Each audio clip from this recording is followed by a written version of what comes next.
Hi all, ముందుగా అందరికీ happy Rakshabandhan. మాకు ఓన్ బ్రదర్స్ ఎవరూ లేరు కాబట్టి మేము ముందు అక్కకి రాఖీ అయితే కడతాము. ఇంకా తను త్వరగా వెళ్ళిపోవాలి అని చెప్పి ఫస్ట్ తనకైతే రాఖీ కట్టేశాము. ఈవినింగ్ వరకు కూడా టైం అయితే ఉందండి.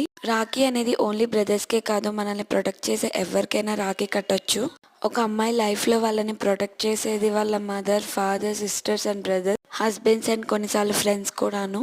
వీళ్ళలో మనం ఎవరికైనా రాఖీ అయితే కట్టొచ్చు. ఎందుకంటే వీళ్ళు మనకి ఏదో ఒక సిచ్యువేషన్లో మన లైఫ్లో మనకి హెల్ప్ చేస్తూనే ఉంటారు, ప్రొటెక్ట్ చేస్తూనే ఉంటారు. అట్ ప్రెసెంట్ అమ్మాయిలకైతే ఇంకా ప్రొటెక్షన్ అయితే కావాలి అనిపిస్తుంది. బికాజ్ రీసెంట్ టైమ్స్లో మనం చాలానే కేసెస్ అయితే చూస్తున్నాం కదా, అమ్మాయిలు ఎంత ఇబ్బంది పడుతున్నారో.